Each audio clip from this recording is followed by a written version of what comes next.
कुत्ता कहने लगा भैया हम तुमसे हार गई, मुझे इस बात का बिल्कुल भी सोच नहीं है। हम तुमसे हार गए, मुझे इस बात का बिल्कुल भी सोच नहीं है। सोच तो मुझे इस बात का है कि जब तुम दौड़ रहे थे तो तुम्हारी बिरादरी के लोग तुम्हें हौसला दे रहे थे, और जब हम भाग रहे थे, जब हम आगे निकल गए तो हमारी बिरादरी के लोगों से हमारा आगे बढ़ना बर्दाश्त नहीं हुआ। उन्होंने हमारी टांग पकड़ के हमें पीछे गिरा दिया। हमें दुख तो इस बात का है कि हमें तो हमारी ही बिरादरी के लोगों ने गिरा दिया। हमें दुख इस बात का नहीं है कि हम तुमसे हार गए, दुख तो इस बात का है कि हमें तो अपनों ने ही हरा दिया। आज मेरे भक्तों, बिरादरी बिरादरी को नहीं चाहती है, भाई भाई को नहीं चाहता है। इस कलयुग में पता नहीं कैसे रिश्ते होते जा रहे हैं। व्यास नंदन श्री सुखदेव जी राजा परीक्षित को समझाते हैं,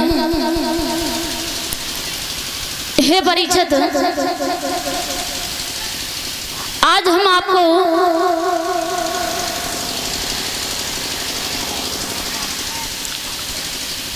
राजा हरिश्चंद्र के वंश की कथा सुनाएंगे। राजा हरिश्चंद्र के वंश में एक राजा त्रिशंकु हुए थे। एक बार महाराज त्रिशंकु अपनी ससुराल के लिए जा रहे थे, अपनी पत्नी को बुलाने के लिए। जब ससुराल के लिए जा रहे थे तो रास्ते में महाराज त्रिशंकु ने क्या देखा कि एक किसान सो रहा है और उस किसान के खेत में एक गाय फसल खा रही है, फसल को खा रही है। जैसे ही महाराज त्रिशंकु ने ये देखा तो महाराज त्रिशंकु उस किसान से कहते, भैया तुम सो रहे हो लेकिन देखो तुम्हारी फसल को ये गाय नष्ट कर रही है। आज सोता हुआ किसान जागता है, क्रोध में आकर एक लाठी को उठाता है और उस गाय को बहुत पीटता है, गाय माता को बहुत मारता है।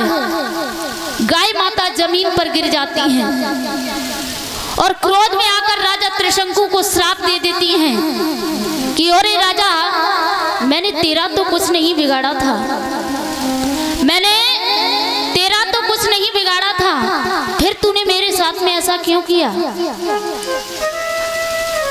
आज वो गाय राजा त्रिशंकु को श्राप दे देती है कि जा, तू अपनी पत्नी के सामने जैसे ही पहुंचेगा तू गधा बन जाएगा,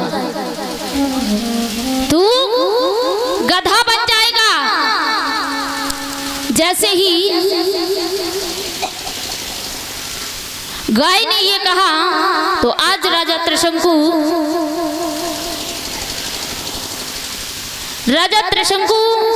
मैया गाय के पैरों में गिर जाते हैं, कहने लगे, माँ मुझे क्षमा कर दो, मुझसे बहुत बड़ी भूल हो गई, बहुत बड़ा पाप हो गया है।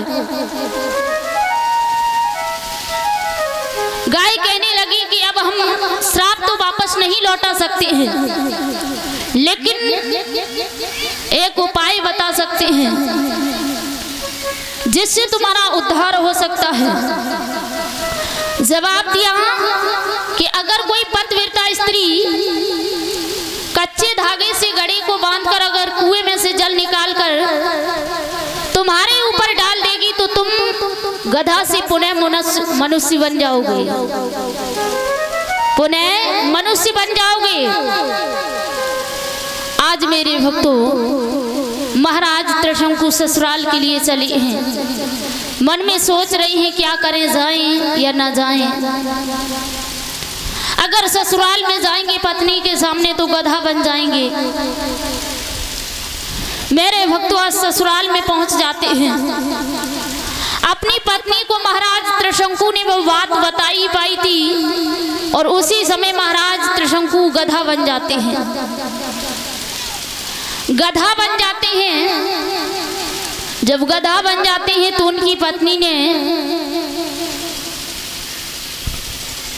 ढोल पिटवाई है हर गांव में कि अगर कोई पतिव्रता स्त्री हो तो हमारे पति को गधा से पुनः मनुष्य बना दे, उसे हम जो मांगेगी वही दूंगी।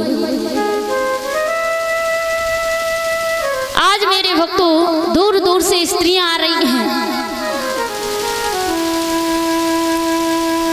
लेकिन महाराज त्रिशंकु के ऊपर कुछ नहीं होता है। जब कुछ नहीं होता है, जब ये खबर काशी में पहुंची, काशी में एक मेहतर रहता था। जब उस मेहतरानी को ये पता चला तो वो मेहतरानी आज राजा त्रिशंकु के पास में आती है। वो मेहतरानी बड़ी ही पतिव्रता थी। आज उस मेहतरानी ने कच्चे धागे से गड़ी को बांधकर कुएं में से जल को निकालकर जैसे ही महाराज त्रिशंकु के ऊपर डाला तो महाराज त्रिशंकु आज पुनः गधा से मनुष्य बन जाते हैं, पुनः गधा से मनुष्य बन जाते हैं। जैसे ही मनुष्य बनी तो आज महाराज त्रिशंकु कहने लगे कि मांग लो, तुम्हें क्या मांगना है। वो स्त्री कहने लगी कि मुझे कुछ नहीं चाहिए, मुझे इस एक घड़ी के बदले में तुम्हारे जो पुत्र पैदा होगा वो हमारे यहाँ पर कम से कम 100 घड़ों तक पानी भरे, इस एक घड़ी के बदले में। आज मेरे भक्तों वो मेहतरानी इतनी बात कहकर वहां से चली जाती है। धीरे धीरे समय व्यतीत हुआ तो इन्हीं महाराज त्रिशंकु के राजा हरिश्चंद्र हुए। राजा हरिश्चंद्र हुए और महाराज हरिश्चंद्र के रोहितदास हुए। मेरे भक्तों जब धीरे धीरे समय व्यतीत हुआ तो एक बार देवराज इंद्र की सभा में बड़े बड़े महर्षि बैठे हुए थे। बड़े बड़े महर्षि बैठे हुए थे और उस सभा में राजा हरिश्चंद्र के गुरु वशिष्ठ जी बैठे हुए थे। बड़े बड़े महर्षि बैठे हुए थे। उसी सभा में विश्वामित्र जी आ जाते हैं और जैसे ही विश्वामित्र जी इंद्र की सभा में पहुंचे तो आज इंद्र विश्वामित्र जी का सम्मान करने लगते हैं।